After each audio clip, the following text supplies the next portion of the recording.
Welcome back to Vermont. In this video, I'm going to show you the process for putting a Starlink on board my pickup truck.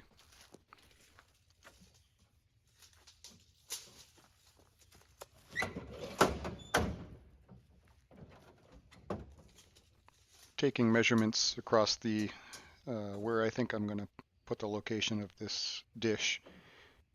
There are some formed features, I guess, on the side of the bed liner that I'm going to try to make use of. My goal is to get the Starlink up close to the canvas cover of my tonneau cover. I did some earlier experimentation a few weeks ago and realized that the Starlink does perform well passing through that material. So I had one pressure-treated 16-foot plank, decking plank, 1 by 5 or 5.5. So that's what I'm using for this project. Turns out I used up just about all of it. But I always, these types of projects I've mentioned in other of my videos, I enjoy using things up that I've got laying around that I don't have to go purchase.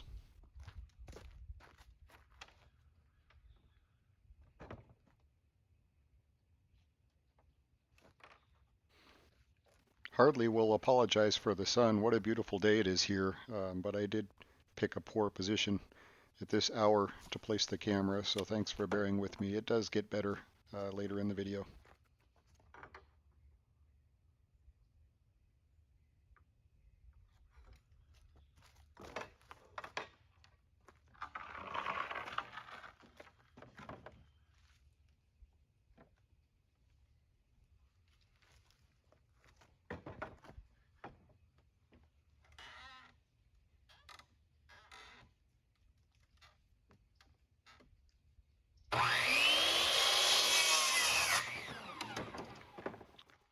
The tool I'm using is a Rigid brand cutoff saw. It's one that my brother-in-law gave me years ago when he upgraded, and it served me well for years, but I've dropped it off of a tailgate. I've done a lot of projects with it.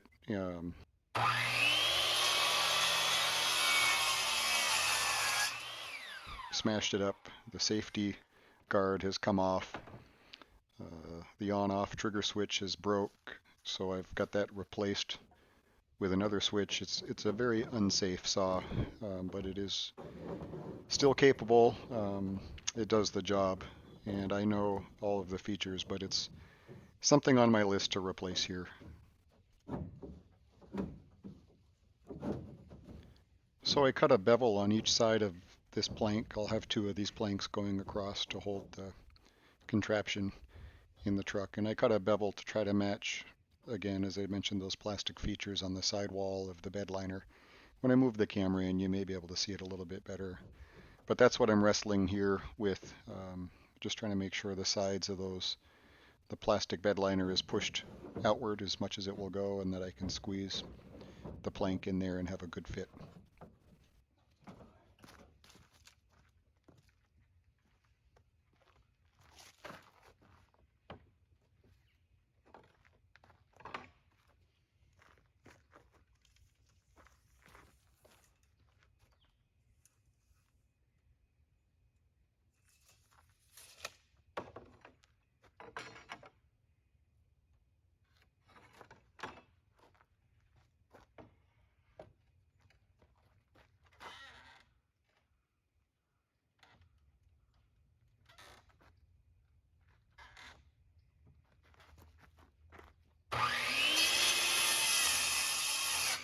Didn't really have a plan for what I'm doing, just knew that I wanted to try to put a Starlink in the truck.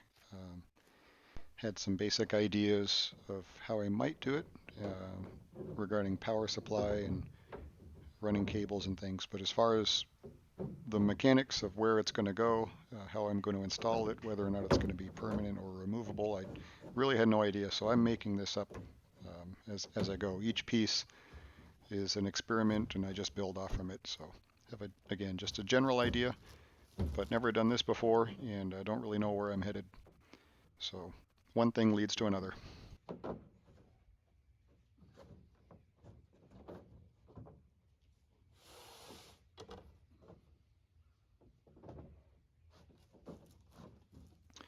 Here I'm testing general clearance, how much room is above the antenna to my canvas cover, where is the placement of the metal support bars that hold that canvas cover in place.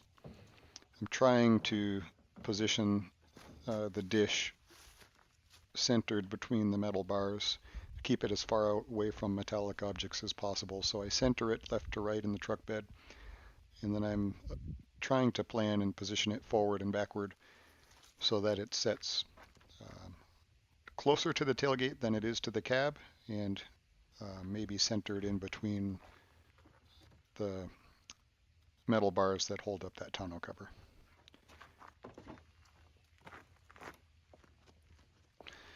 So I looked in my scrap pile and found a rung from a pressure treated railing left over, and right now I'm eyeballing that to see if it fits the gap. I've got these planks going across and they're setting down on these features of the truck bed, but I want to make sure they don't bounce going down the road and jump up, so I'm trying to wedge a piece of wood on the upper side that will limit their vertical play as I go down the road, and that's what I'm working on here.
Upside down. I'm glad I caught it. And I showed the camera from the side. You can get an idea of what those features look like and what I've been working on over here. It took me a while to bring the camera in, but now you get a little better view of what's going on.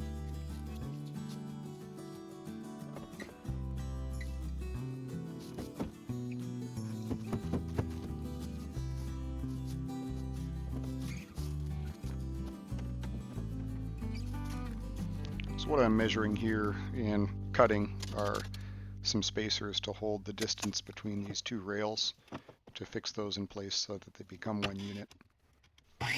And I'm using a rigid, you may have noticed the rigid tools. That's the brand I chose years ago and went with when I went cordless. I'm very happy with their cordless tools. They're quite good for everything that I do. I am not happy with the rigid table saw. I just would not recommend buying one. It's just a pain to use. All of the features are difficult for my hands. Tilting the blade, raising and lowering the blade gets all jammed up with sawdust, so just not a very good saw.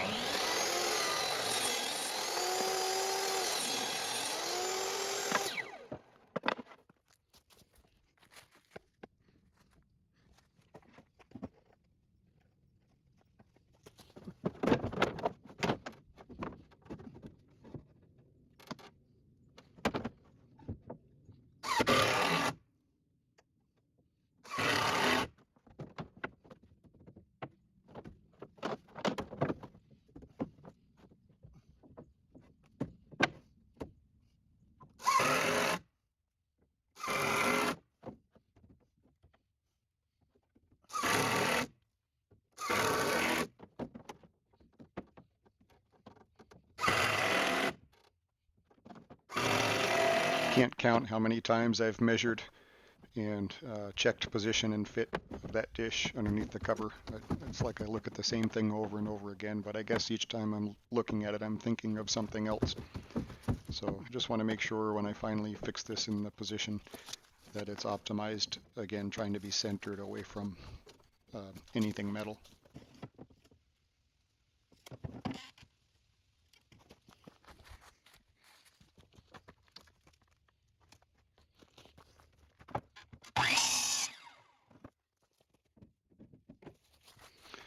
So next up, I'm cutting some standoffs, some vertical legs.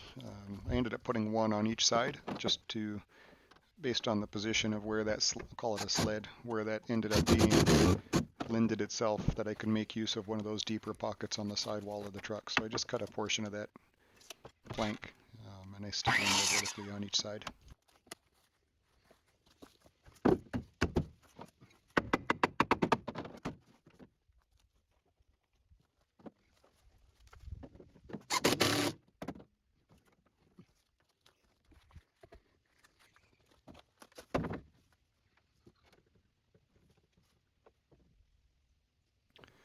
Now I'm beginning to think about how I want to picture frame this dish on that sled and keep it captive so that it's not jumping all around the bed of the truck while I go down the road. So I'm thinking of cutting this scrap piece here into tried to get it to 4 equal pieces. Came close. Yeah, just look at me struggle with trying to keep that fence true to the blade.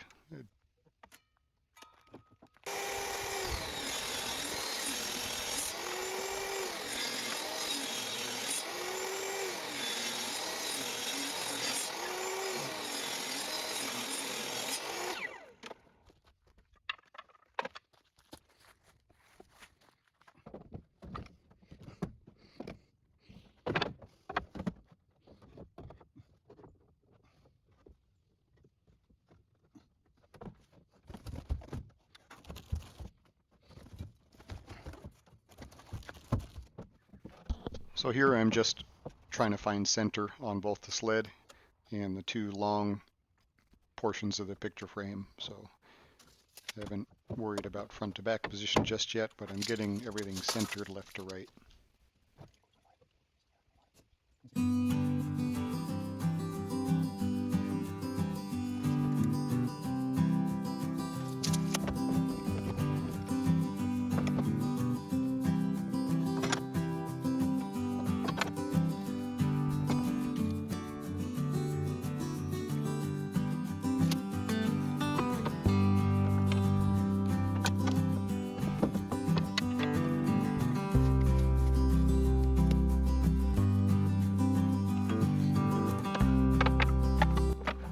And now I'm cutting a rabbet into all 4 of those picture frame pieces.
So now I'm starting to measure front to back position, and I'm looking at the 2 bars nearest that antenna and finding the total length between the outsides of those bars, and then finding that center position among the sled so that I can find the location, the best location for that dish.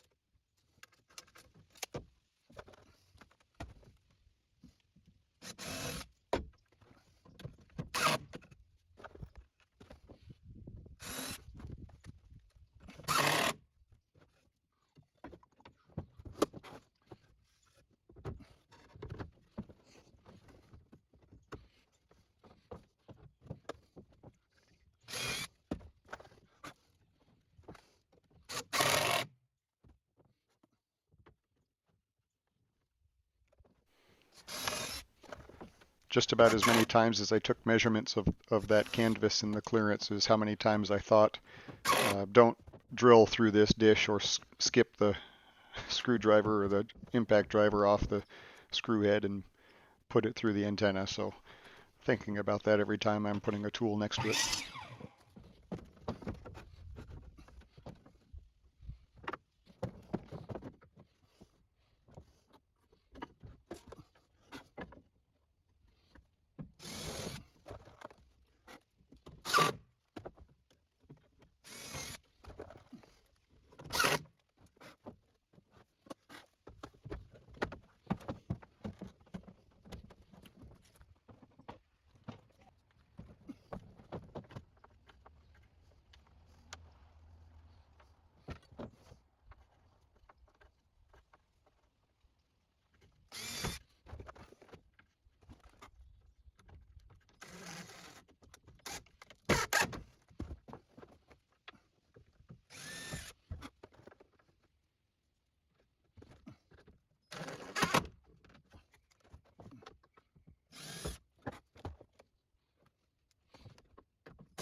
So these corner pieces I put in place, they're what hold the dish down, keep it from jumping out. You can tell everything I'm doing, I'm trying to keep parts from coming loose going down the road.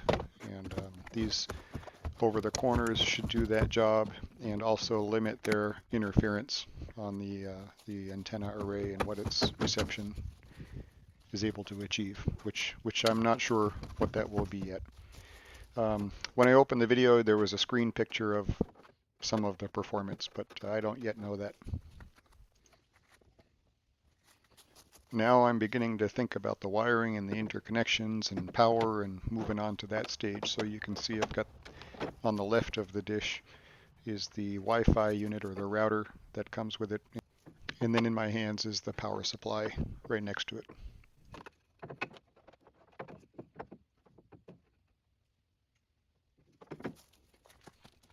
So I'm trying to countersink the screws down through this 1.5-inch piece of wood so that they get a better bite into those planks, trying to get about halfway through here.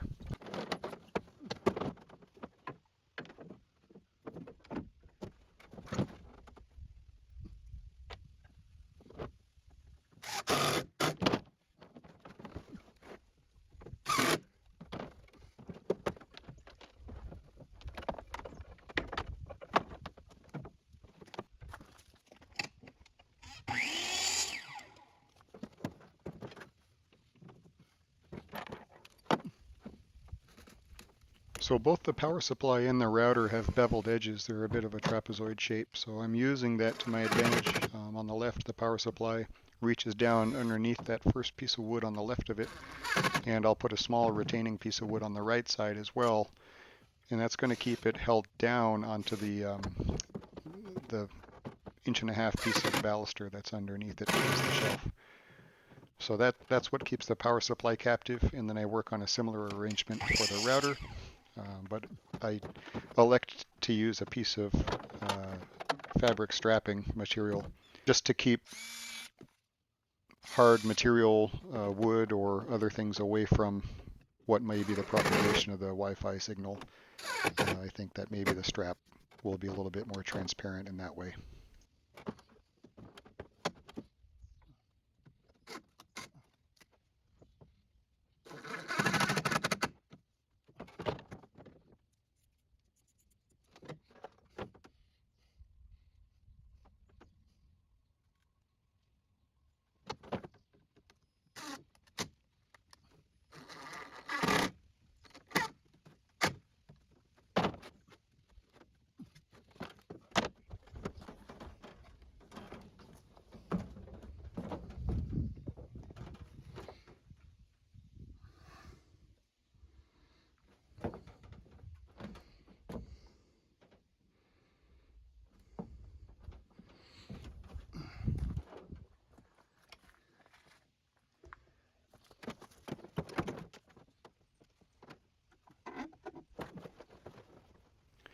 Now it's time to tidy up all the loose cords, beginning with the interconnect power cord to the router, from the router to the power supply.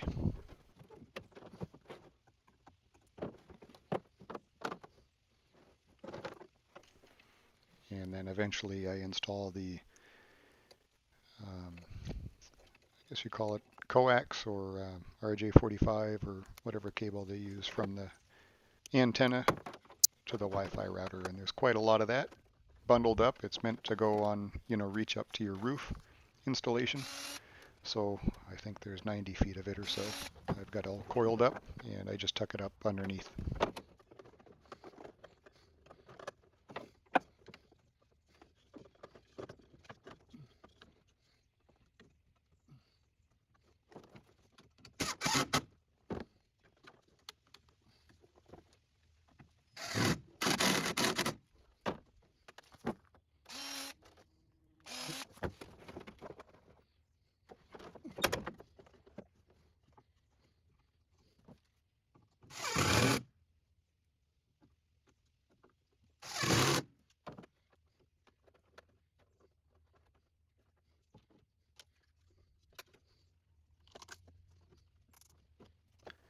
So there's a kickstand on the satellite dish to hold this up to an angle if you put it on a flat surface, and I'm just putting another support underneath that so that it won't fall down and get broken by things that I throw in and out of the truck. Then I'm just using zip ties, cable ties, to neaten everything up and keep everything tidy so that I can make the best use of the truck, what remains of it, for room, sliding things in and out without catching or damaging this installation.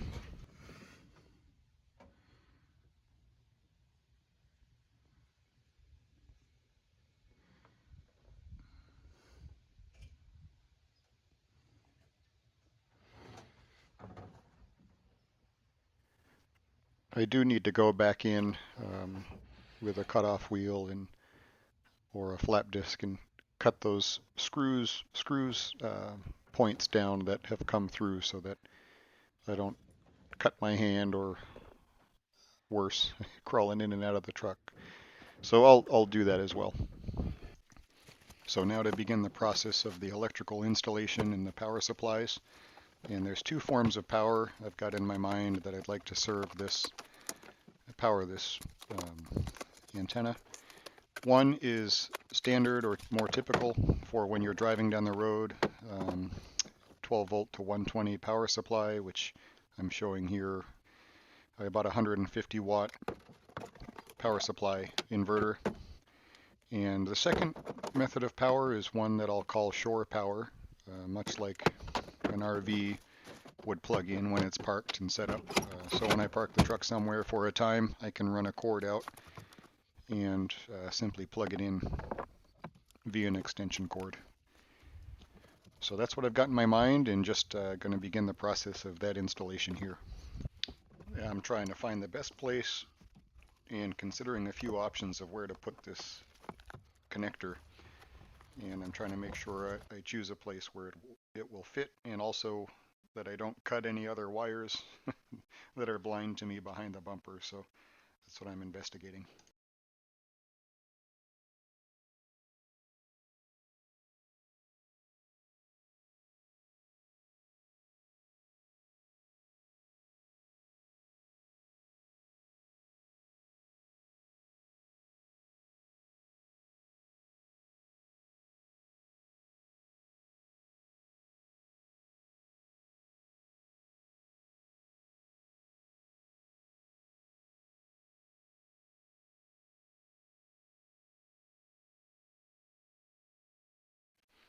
And here's what that shore power connector looks like. It's just ready to receive the female side of a typical side of a extension cord, and it's got a weather-proof cap to put in place. I got this on Amazon. I think it was about $10. And now routing the pigtail end of that connector that I just installed up behind the bumper, trying to find a way to migrate it in through, up out of the way, along the frame and through existing holes and passages, and then eventually up around the tailgate into the bed area of the truck. I almost cut the connector off of a cord that I'm going to use as an extension cord to get up into the truck, and then I think about it again, pause before I squeezed the handles on the cutters, which I'm glad. And as I said earlier, I'm making this all up as I go, so sometimes I need to remind myself to slow down and think it all the way through before you make a decision that you can't get back out of. So just taking my time here, making sure I use self-sealing, self-fusing tape on the electrical connection. Try to keep moisture and debris out of that connection. This is not your standard electrical tape. It's self-fusing or self-amalgamating tape that chemically bonds to itself when you stretch it and press it together. It forms a good seal, almost like a heat shrink tubing, but it allows you to wrap and stretch around conformal shapes.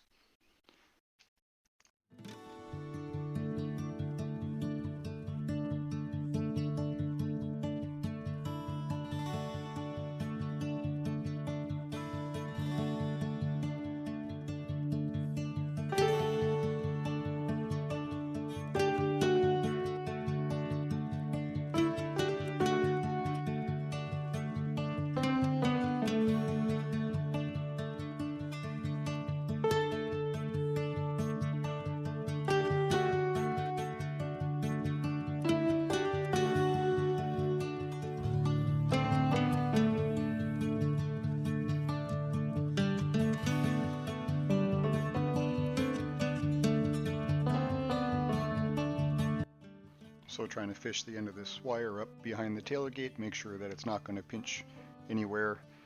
I'm just trying to route it in free space rather than drill a hole through the body somewhere. So end up finding a place to curl it in behind the tailgate and then in behind the bed liner. So after routing the wire, I just put a couple of sheet rock screws in through the side of the body to hold that bed liner captive and try to keep that wire from finding its way back out or loosening up.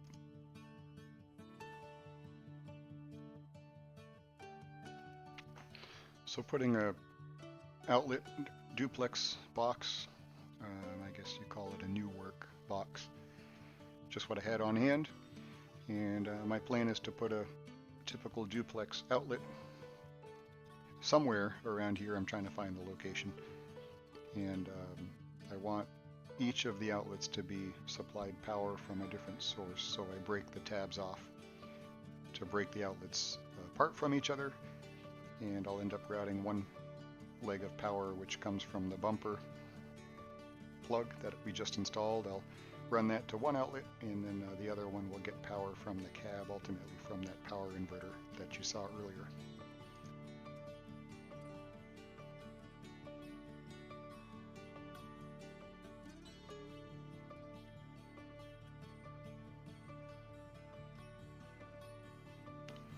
So I used an old extension cord to get power from the cab.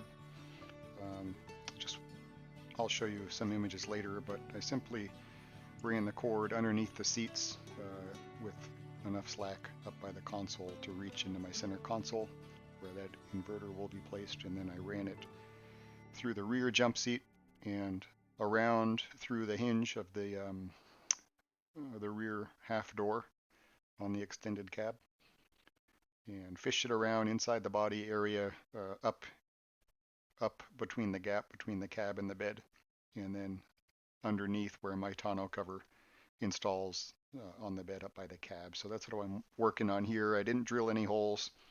It's probably not the most professional or permanent type installation, but it certainly is secure. There's not slack that's going to cause any problems, and it's out of the way, and it's really not obvious or visible to the eye or to the weather. So I'm pretty happy with the installation.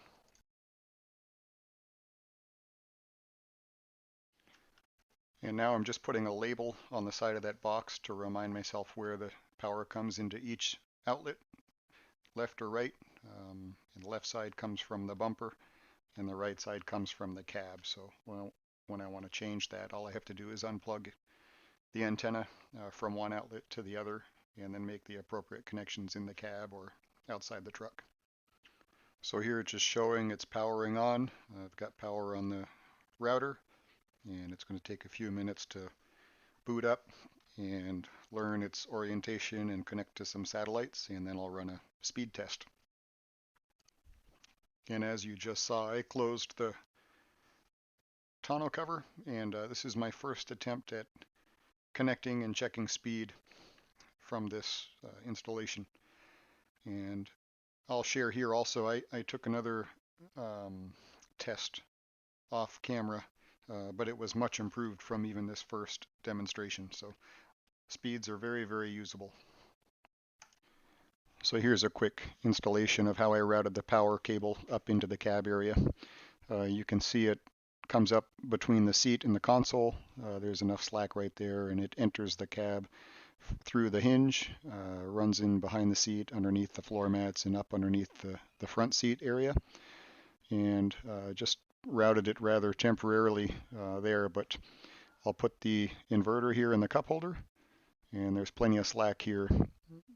As soon as I can get the camera on it, there's enough slack there to plug that in, and power cord of course reaches up into the dash and pulls power there. So pretty good setup. I may finesse it and make it look a little prettier down the road, but very happy with it as it is.